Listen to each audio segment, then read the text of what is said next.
¿Qué tal? Buenas noches. Es un gusto tenerles por este medio. Me agrada saber que hay 10 personas conectadas, esperando que la conexión pues sea estable y que puedan, pues, vamos a terminar esta sesión. Ya empecé con la respectiva grabación, lo cual pues se compartirá a través de una de las plataformas de las cuales disponemos actualmente para pues, que podamos socializar esa información en diferido.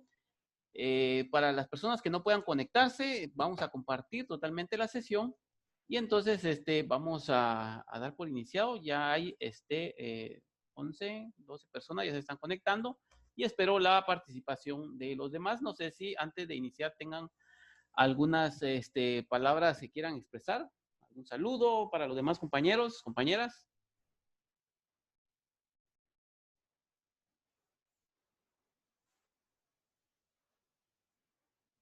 No, entonces si damos por iniciada la clase. No sé si me logran escuchar porque veo aquí que no hay respuesta. Yo sí escucho. Buenas tardes para todos. Buenas tardes, muy bien, muchas gracias. Ahí estamos. Bueno, ya hay realimentación, ya hay feedback ahí. Entonces, eso me agrada. Vamos a iniciar entonces el día de hoy.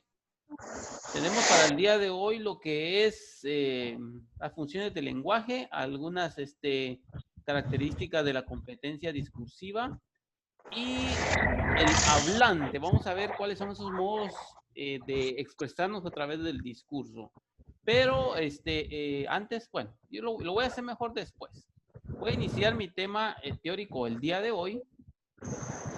Y me voy a presentar por acá. Vamos a ver qué tal está mi cámara. Ahí está mi cámara. Bueno, está mi cámara. Voy a iniciar con el tema teórico el día de Mira, no hoy. mira la cámara. Y luego voy a repasar lo que ustedes hicieron. ¿Les parece el examen o la prueba? Bueno, más que todo es un sondeo ahí diagnóstico para ver qué tal están ustedes en lo que es la gramática. No tenga pena que no voy a exponer nada de los resultados, más bien voy a tratar de resolver por mi cuenta la prueba, ¿verdad? Para que vayamos viendo cuáles son los puntos precisos en los cuales pues hay que hacer énfasis como escritores, como redactores, ¿verdad? Propiamente de textos o de discursos, ya sea academicistas o en el contexto laboral, propiamente dicho. Bueno, vamos a iniciar el día de hoy con el tema que tengo ahí proyectado en pantalla. Voy a minimizar mi cámara por acá y pues para no crear mayor interferencia, iniciamos viendo lo que es la comunicación escrita. Fíjense que el curso se denomina Técnicas de redacción para la construcción de discursos académicos o academicistas. Dijimos en la sesión pasada que un discurso no es lo que hace un político, lo que hace un orador delante de una multitud con un papel en la mano. Bueno, sí, ese es técnicamente el discurso, pero el discurso básicamente es lo que usted habla, lo que usted piensa, lo que usted le impele a actuar, a accionar, ese conjunto de ideas, ese constructo que usted, ese constructo o constructos que le definen a usted como persona, ¿sí? Y usted lo va a expresar. Ahorita vamos a ver cómo es que en el discurso nos vamos nosotros delatando a través eh, de, de las ideas y de las palabras, los términos, cómo enlazamos párrafos, cómo enlazamos oraciones, concatenamos ideas, ¿verdad? Me están diciendo por acá que no se escucha nada. Voy a probar mi audio. No sé si las demás personas me escuchan. ¿Alguien que quiera decirme si me escucha? Yo sé si se escucha. Muy bien. Parece que las personas que están diciendo que no se escucha han de tener problemas en la conexión. Y esto es lo que sucede generalmente, que cuando hay problemas de conexión, hay un retardo, hay un lag, le dicen los muchachos, es donde se oye entrecortado o solo se recibe video pero no audio, o viceversa. En este caso, pues, eso es lo bonito de respaldar la sesión a través de un video, una sesión grabada, y espero pues que también pueda serle de mucha utilidad para las personas que no se puedan conectar o bien que tengan deficiencias en la conexión. Bueno, iniciamos para no retrasarnos más en el avance. Bueno, El aprendizaje autónomo se basa fundamentalmente en la capacidad para decodificar e interpretar cualquier texto. Fíjense que está diciendo decodificar, ni siquiera está diciendo leer. No está diciendo interpretar, está diciendo decodificar cualquier texto. Si nosotros no leemos, si el estudiante no lee, si perdemos la costumbre, la cultura de la lectura y la capacidad de abstraer las ideas que el autor nos quiere entregar, tenemos problemas serios de aprendizaje. Muy bien. Esto es algo, en este punto yo quiero hacer un pequeño comercial. No sé si leyeron en esta semana una publicación que dice que los niños de ahora son la primera generación que, según estudios, están creciendo con un coeficiente intelectual inferior al de sus padres. Eso significa que la tecnología está entorpeciendo el desarrollo cognitivo intelectual de nuestros niños. Interesante, ¿verdad? Interesante. Imagínense si a duras penas nos cuesta a nosotros leer, interpretar, decodificar un texto, ¿cuánto más le va a costar a nuestros hijos que están creciendo como nativos digitales con máquinas que casi piensan por ellos? Hay que tomar en cuenta eso. Muy bien. Competencia discursiva y textual, esa competencia que todo profesional que ostenta un título o que está en el derrotero, en el camino de la perfección académica en la universidad, debe tener. Las estrategias evaluativas más desarrolladas han hecho de la redacción y de la competencia discursiva oral las formas privilegiadas para valorar el desarrollo académico. ¿Eso qué significa?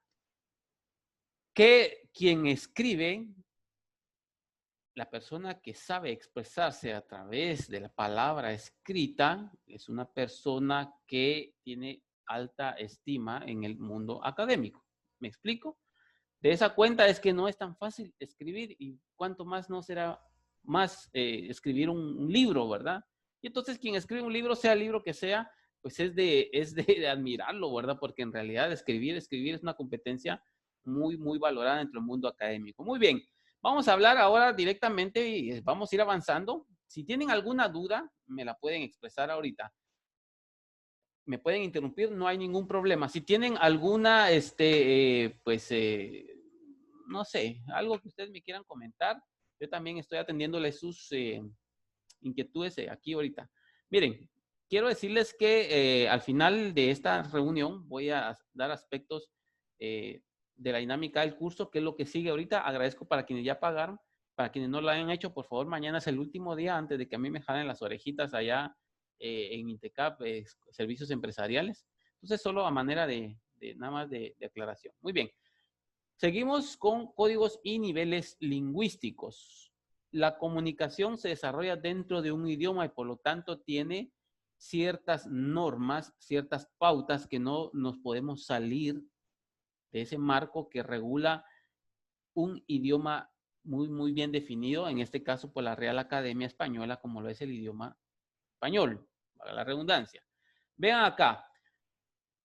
Cuando nosotros hablamos de discursos científicos, académicos y profesionales, no podemos utilizar variaciones de lenguaje que no hayan sido aprobados y regulados por la entidad para el efecto. En este caso, la Real Academia de la Lengua. Muy bien.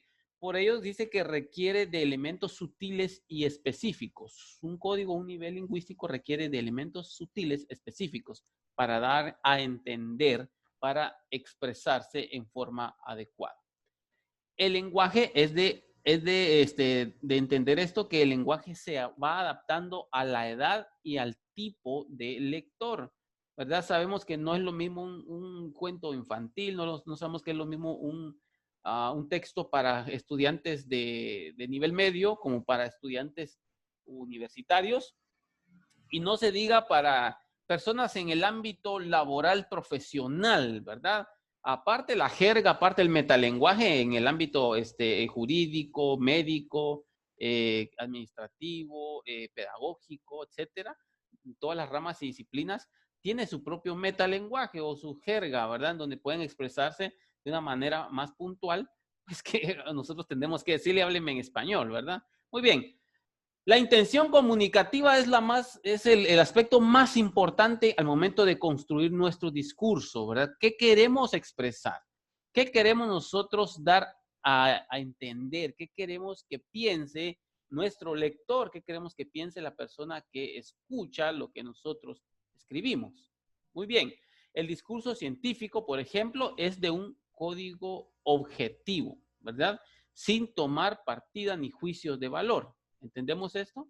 El discurso científico no toma juicios de valor, es decir, no expone o no pone de relieve creencias, posturas muy subjetivas, espirituales, emocionales, ¿me explico? Entonces, es técnico y además denotativo del lenguaje.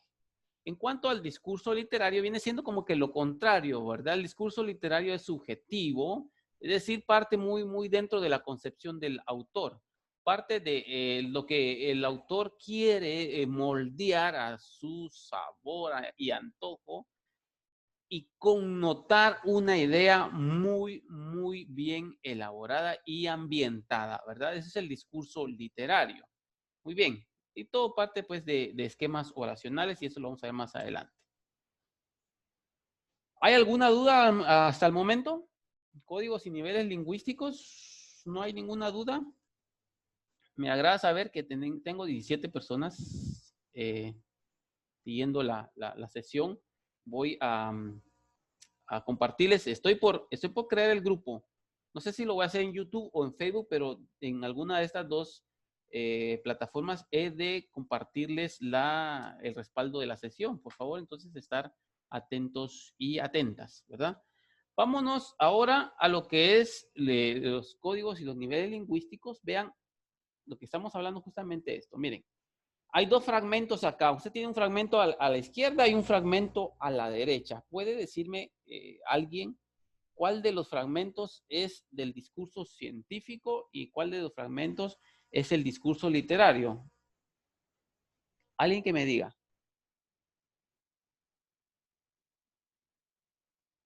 ¿Cuál es el discurso literario?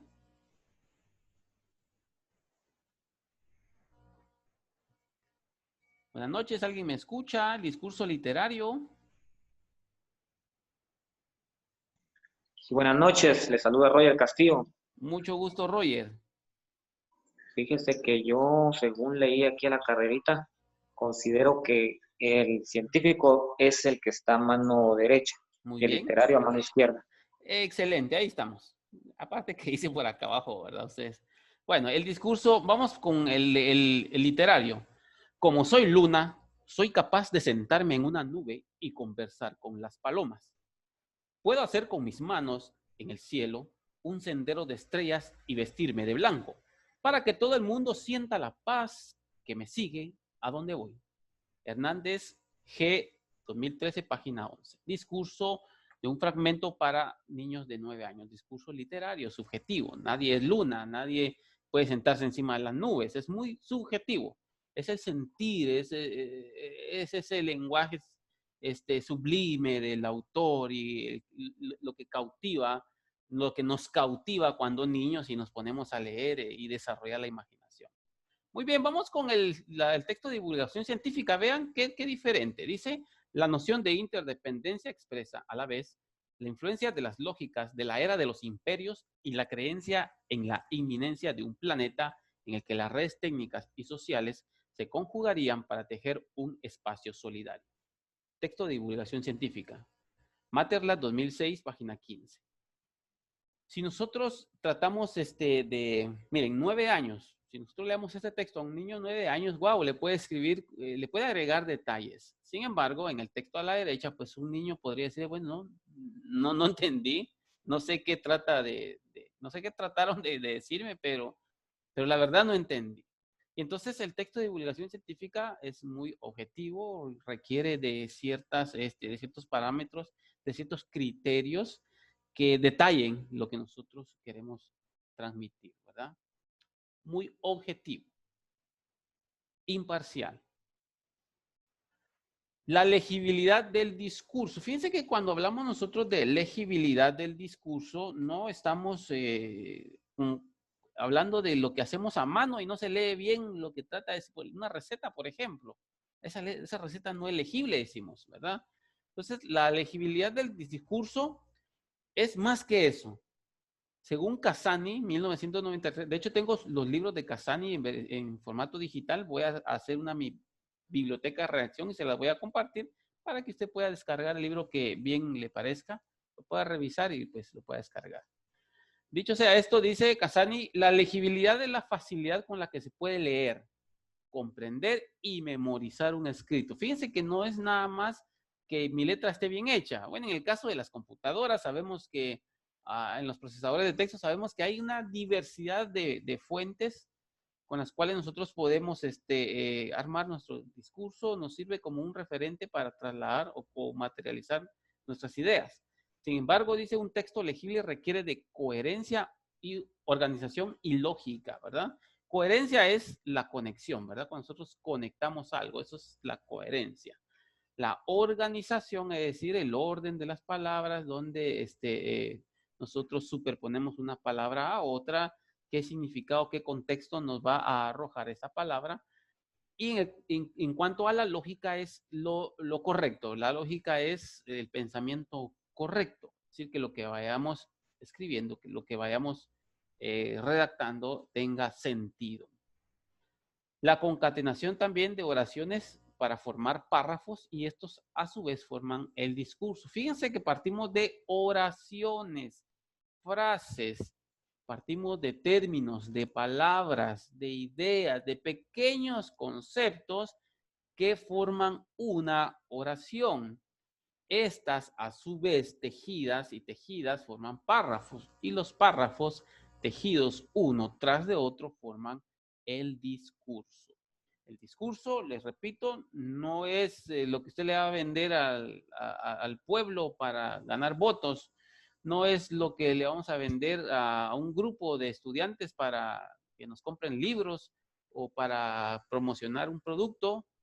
No, el discurso justamente es la forma que usted piensa y cómo traslada todo ese su sentimiento, todo ese su constructo, toda esa su abstracción a la palabra escrita.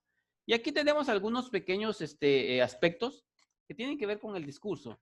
Hay factores tipográficos, por supuesto, la legibilidad son los factores tipográficos, ¿verdad? De hecho, hasta en nuestros documentos científicos y APA, lo vamos a ver más adelante, la norma de redacciones APA nos piden, norma de redacción APA nos pide un tipo especial de fuente porque es legible, ¿verdad? Porque puede ser legible visualmente, se puede rastrear y no cansa, no fatiga. El tamaño y tipo de la fuente son dos aspectos básicos, elementales de la legibilidad, pero se suma a esto, ¿qué palabras vamos a elegir para introducir, desarrollar y concluir nuestro discurso? Fíjense que yo estaba contando la otra más o menos, no me recuerdo el número, ustedes se los voy a dar en un dato. Una cantidad enorme de entradas, es decir, de conceptos que tiene el diccionario de la Real Academia Española. Nosotros no manejamos ni siquiera una tercera parte de esas. ¿Qué más decir? Imagínense ahora las canciones que escuchan nuestros jóvenes, no tienen ni siquiera, ¿qué? Más de 20 conceptos diferentes. Ya la poesía ya pasó, ya nadie entiende poesía, ya nadie entiende conceptos muy subjetivos que nos dan a entender ideas muy amplias utilizando una cantidad mínima de palabras. Vean qué tremendo, ¿verdad? Entonces hay que elegir las palabras correctas, insertarlas en nuestro discurso, enriquecer nuestro discurso con la elección adecuada de palabras. Y a veces nosotros se nos va una palabra, tratamos de pensar, y la verdad, pues se nos pierde el camino las palabras, y entonces tenemos que sustituirlas por otras, ¿verdad? La construcción de frases también. Vamos a ver más adelante cuál es la diferencia entre una frase y una oración. Eso es algo que también hay que saber hacer bien la discriminación. Una frase y una oración. Cuándo utilizar una frase y cuándo utilizar una oración. También la legibilidad del discurso tiene que ver con el ordenamiento lógico de párrafos y capítulos. Esto es en el caso de elaborar un trabajo extenso, elaborar una revista, elaborar un libro, elaborar un artículo. Hasta el momento quisiera preguntar a mis estimados y estimadas si tienen alguna duda. ¿No hay ninguna duda? Quien calla otorga. Si no hay ninguna duda, yo paso a lo siguiente.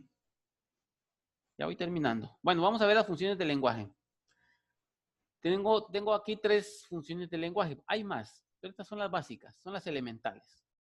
La función expresiva o emotiva, la función, aquí está, la representativa o referencial y la apelativa o conativa.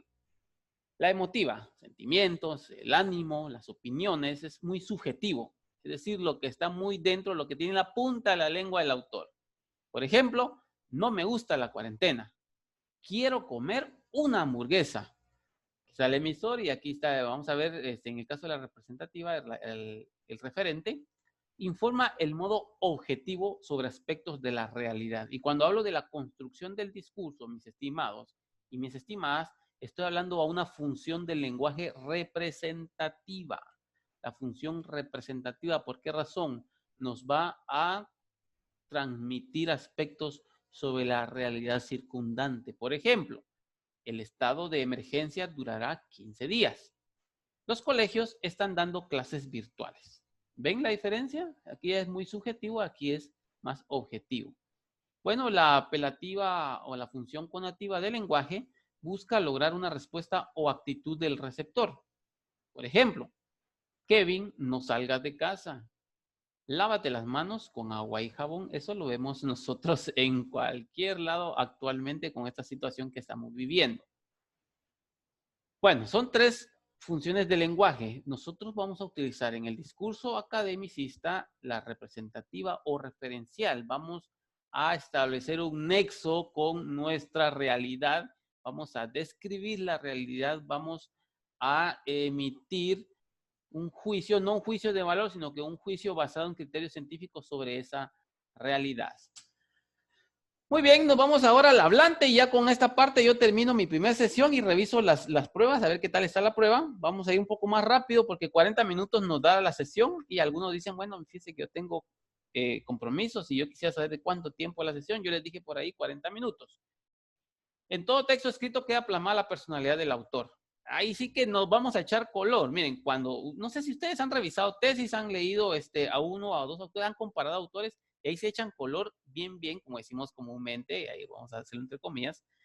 Dime cómo escribes y te diré cómo eres, fíjense. Yo, como les decía, yo le pido a mis estudiantes que me escriban lo que piensan sobre un tema, a veces tan fácil, tan sencillo, ni siquiera soportan escribirme, no llegan, a duras penas hacen 2 líneas, porque se les termina, no es que se les terminen las ideas, sino que se les terminó la capacidad comunicativa, se les terminó la intención comunicativa. La escritura delata al autor. ¿Qué delata? Actitudes, valoraciones, posturas y la forma de pensar del autor. Por eso quienes revisan tesis ven ahí sí que a primera impresión cuando un estudiante está copiando, está mezclando, está superponiendo discursos y pues se ve claramente que hay un traslape de discursos y no concatenan, ¿verdad? Entonces, de esa forma podemos nosotros evidenciar cuando está mezclado, ¿verdad? Vamos a hablar de la primera persona del singular. Mi estimado docente, mi estimado doctor Carlos Velázquez, de la Facultad de Derecho, fue mi profesor en la maestría. Él en su libro lo define como el ególatra. De hecho, estoy utilizando sus libros para referirme en este aspecto, en este tema. Estoy utilizando los libros del doctor Carlos Velázquez. Dice él en su libro El ególatra. Aquí hay un ejemplo. El autor se refiere a sí mismo como el protagonista de lo que escribe. Él vive, ¿verdad? El autor vive lo que escribe. Cita a Liano, 1997, página 9. Cuando en 1984 publiqué La palabra y el sueño, literatura y sociedad en Guatemala, intentaba iniciar una crítica social de la literatura guatemalteca. Primera persona del singular, ¿en dónde se va a anotar? Publiqué, intentaba.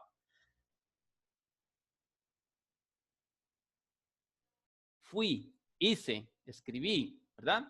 Muy bien. Primera persona del singular. El ególatra, dice el doctor Carlos Velázquez. Muy bien. Vamos con la primera persona del plural. Si existe ambigüedad, eso es lo que yo le decía, si existe ambigüedad en el discurso, es probable que las fuentes consultadas se hayan yuxtapuesto, es decir, se haya puesto una encima de la otra, se hayan mezclado, ¿verdad? Las estrategias deben adaptarse a las necesidades comunicativas. ¿Qué es lo que queremos nosotros transmitir? Esas estrategias deben adaptarse a eso, ¿verdad? A las fuentes consultadas. Vean este dato muy interesante.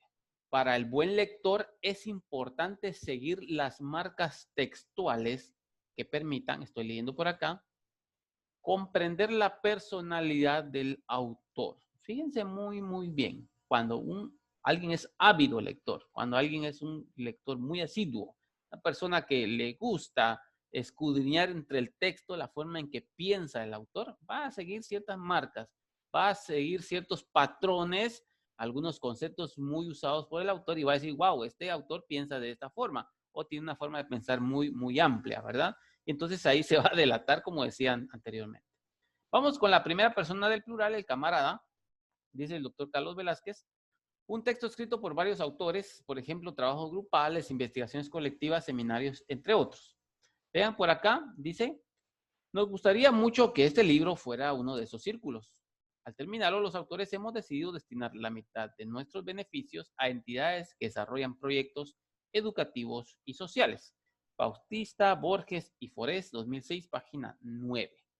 Nos gustaría, aquí está, miren la diferencia, nos gustaría, hemos, ¿verdad? Nuestros. Y entonces ahí ven ustedes las pautas que pues denotan que es la primera persona del plural quien escribe, quien está elaborando el discurso. No sé si hay alguna duda hasta el momento acá, mis estimados y mis estimadas. De no haber ninguna duda, yo paso a lo siguiente. La tercera persona del singular, el infrascrito. ¿Qué significa infrascrito? La persona que firma abajo. Eso significa infrascrito, ¿verdad?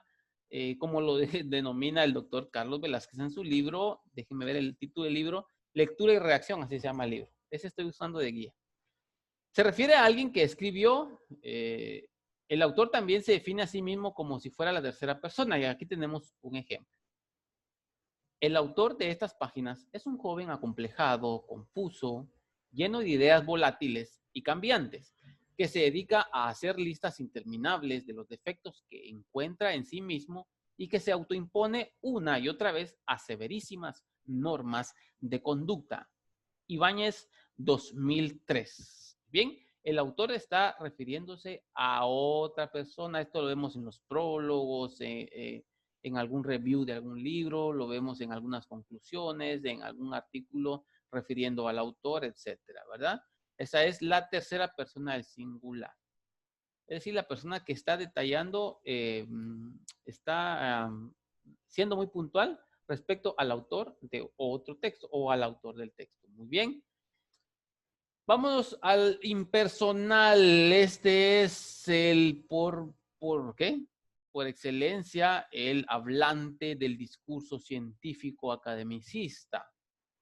Por norma es la más utilizada en documentos científicos. Las personas que se dedican a pues, hacer artículos científicos, investigaciones, quienes hacen su tesis, pues abordan este tipo de discurso, ¿verdad? Utilizando el impersonal, al cual el doctor Carlos denomina el hombre invisible. Porque en documentos científicos o ensayísticos técnicos crea la sensación de objetividad sin connotar falsa modestia, ¿verdad? En el impersonal, la persona que está escribiendo pues, pasa desapercibida. Y aquí, por ejemplo, no voy a leer todo el texto. En este trabajo se presenta, miren, acá está un se, aquí está otro, se pretendía llegar a cosas. Es decir, el autor no tiene mayor influencia en la realidad descrita, no tiene mayor participación en la realidad que está, pues, que está narrando. Bueno, no narrando, sino que está, que está escribiendo, que está, pues, exponiendo, esa es la palabra. Muy bien.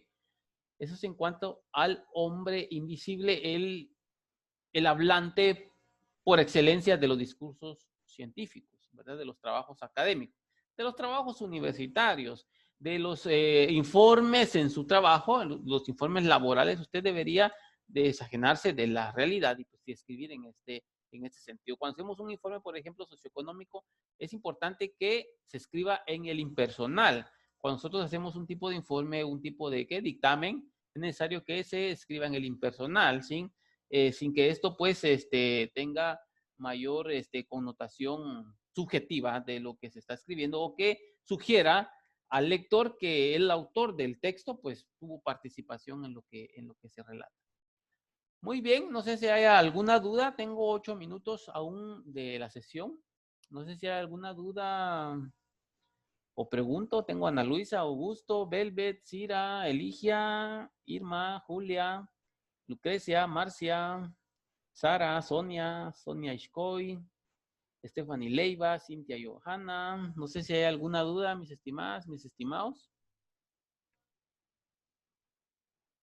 No hay ninguna duda. O he estado hablando y no se escucha.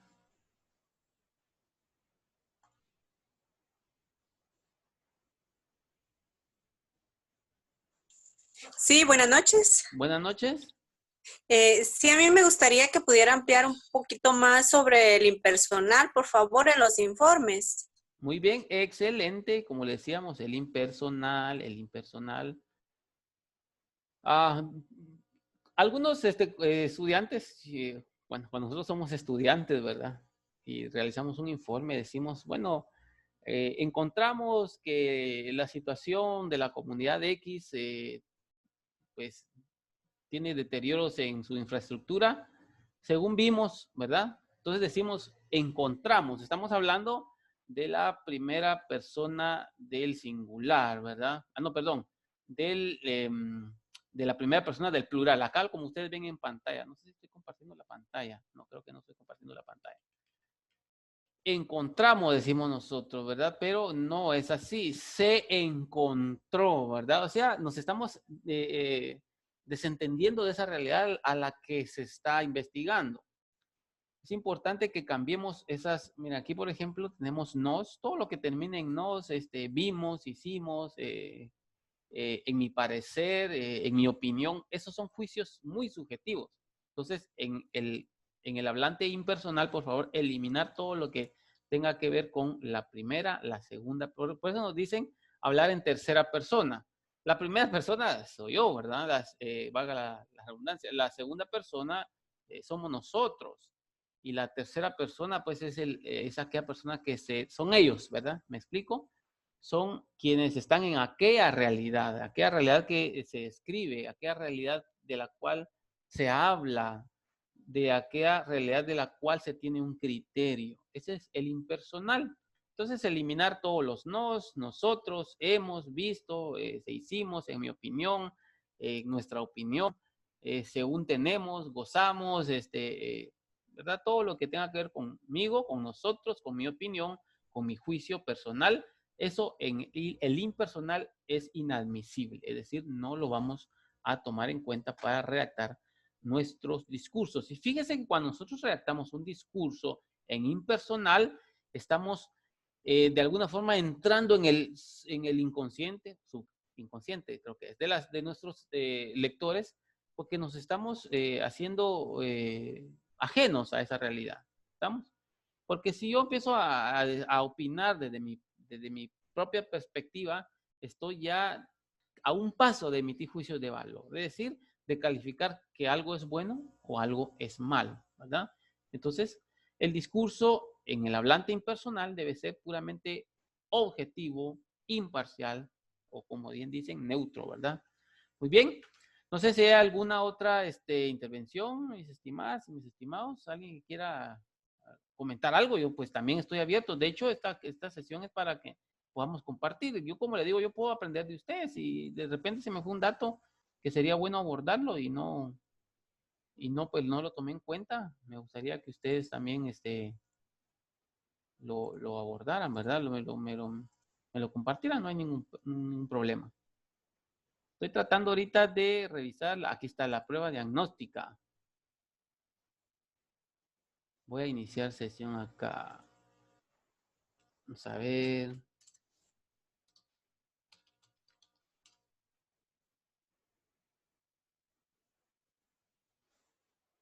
Muy bien, voy a compartirles acá la pantalla en estos minutitos que aún me quedan de la sesión. Tengo 3 minutos, voy a irme rápidamente. Aquí tengo, miren, ¿cuál es el nombre del símbolo? Aquí es el interrobang. El interrobang es un símbolo mezclado entre admiración y exclamación, admiración e interrogación. A una madre angustiada le notifican que ha encontrado el paradero de su hija. Elija la expresión correcta de la madre. Aquí puede ser cualquiera de estas. ¿Dónde está mi hija? ¿Dónde esa me inicia con mayúscula? Minúsculas, esta, ¿dónde es amiga? Esta. ¿Cuál de las siguientes frases está bien puntual? Los participantes que no hayan entregado la tarea al profesor, aquí está no, perderán el curso. Esta no tiene punto al final. Esta es, por lo tanto, aquí está, esa es la primera. Esta tiene coma acá. Ah, no, perdón, es esta, porque después del sujeto no puede ponerse coma. Muy bien. Una de las siguientes oraciones contiene un término inexistente en la lengua española. Aquí, para no dar más vueltas, es aperturó del verbo aperturar. El verbo aperturar no existe en el idioma español. A veces usamos en el idioma español palabras que no existen, conceptos que no existen. El enunciado puntuado correctamente. El edificio cuenta con 2 puntos: energía eléctrica, mobiliario, equipo, sala de reuniones. Es este, porque tiene 2 puntos acá. Mobiliario y equipo son 2 términos que utilizamos a veces muy juntos, entonces es necesario separarlos de punto y coma, ¿verdad? Es una función de la coma, pero más extendida. Y la última, vicio de dicción, la paciencia de la ciencia de la paz. Llegaré pronto, luego usa tiempo. Es miren, aquí hay mismo. Hemos terminado los trabajos, estaremos enviando los mismos. Cuando decimos los mismos, estamos cometiendo un vicio de lenguaje llamado mismo, ¿verdad? Mismo. Entonces aquí lo correcto sería decir, hemos terminado los trabajos. Estaremos enviándolos esta tarde. Evitar decir los mismos. Eso lo vamos a ver detalladamente en las próximas sesiones. Bueno, hasta ahí nada más. Le voy a trabajar esas y las demás pues van a quedar así por cuestión de tiempo. Les comento, el día de mañana tienen que quedar cancelados todos los pagos, por favor. Si no ha hecho usted su pago, yo sí le voy a recomendar que me haga la caridad, diría la película, ¿verdad? Que me haga el favor de realizar los pagos de las boletas que les acabo de compartir, que les he compartido, y el día lunes voy a estar inscribiendo a aquellas personas que aún no están en el curso. Si no hay nada más que comentar, yo les agradezco. Vamos a conectarnos de nuevo solo para ver si quedan algunas dudas. Ya estoy terminando la sesión. Se conectan de nuevo, por favor, para resolver algunas dudas, porque tengo menos de 1 minuto. Voy a terminar la presentación y por favor se vuelven a conectar al mismo enlace, solo para concluir. Solo para concluir, por favor, se vuelven a conectar porque se me terminaron mis 40 minutos.